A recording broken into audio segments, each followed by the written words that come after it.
Yeah, so my name is Will Sladden. I'm 23 years old. I graduated in the spring of 2020.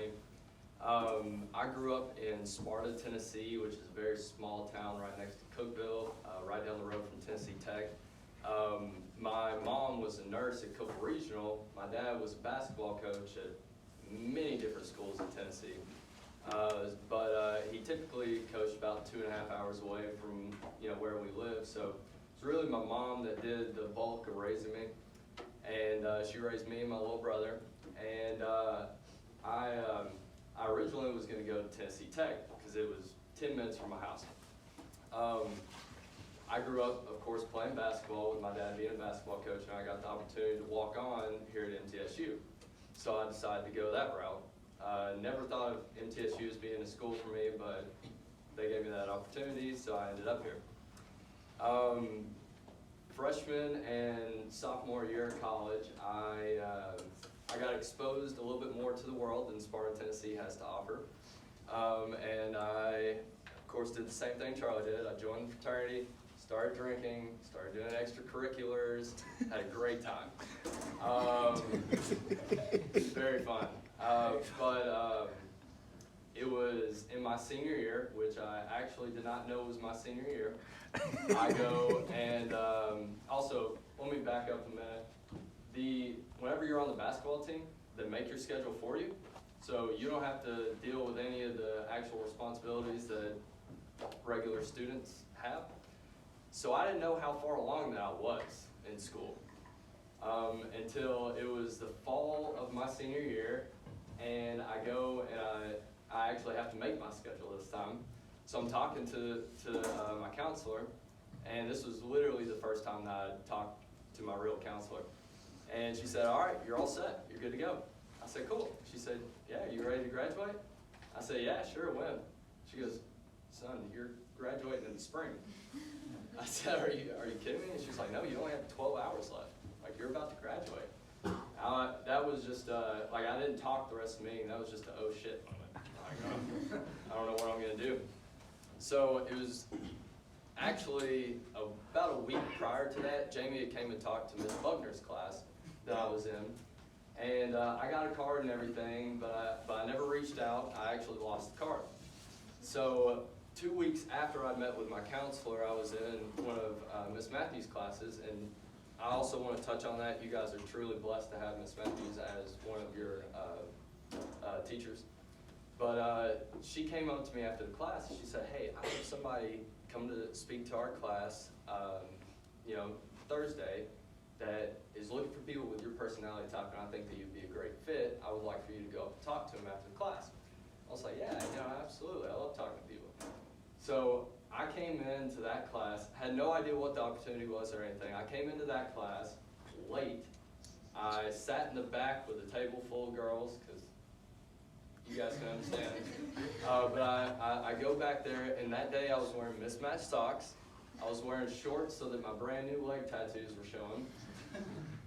Backwards hat, hair touched my shoulders, and my eyes were squinty and red from allergies. He really is allergic. Sorry. But I came up and I talked to him after the class, and I loved what he had to say and everything. I came up and talked to him after the class, and the first thing I said was, "I'm just a dude that has no idea what direction he's going in. I have the long hair like Charlie. I'm mismatched right now, but I love what you guys are talking about. I want to see if there's an opportunity for me to come aboard."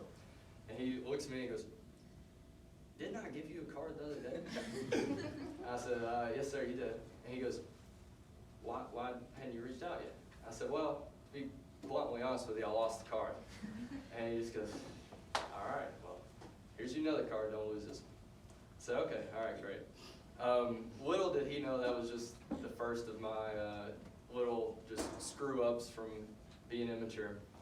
But I ended up taking the personality test, and he brought me in for an interview. I didn't have any interview clothes. I'd never been in an interview before, so I went to the MT1 stop, and I got a suit that was literally 3 times too big. And also the top did not match the pants. And I wore Snoopy socks into the interview.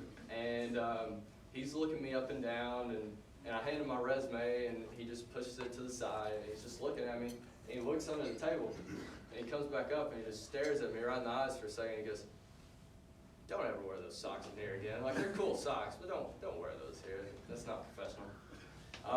So then we go through it, and he hands me the book, and says do a review on it. And I email him back the review, and then he emails me back, and he said, "Well, I thought Charlie had the worst review I've ever read, but you take the cake." So, but long story short, he gives me the opportunity to do an internship. So I did the internship for 6 months. It was rough, but I learned a lot, and I matured a lot in that 6 months. And then I go full time. I graduated on Friday, and I went full time that very next Monday. So for the first 5 or 6 months or so that I was full time, I wasn't good at it. I wasn't making it. I mean, I wrote a few things here and there, but nothing dramatic. And then there was one day we got our tails kicked in Kentucky. And we were driving back from Kentucky, and I was all pouty, disappointed and everything. And Jamie just looks at me and he goes, "Well, I want you to know this. If you do the right things with the right people for the right reasons, the money will come. Don't even worry about that, but just keep doing the right things." Right after that, we ended up writing a bond, and we hadn't really talked about bonds as much, but bonds are very essential to a construction company. It essentially allows them to get work. And we just wrote a bond for somebody that he couldn't get done at his previous agency. So he calls me the day that we sent him that bond, and his voice is cracking.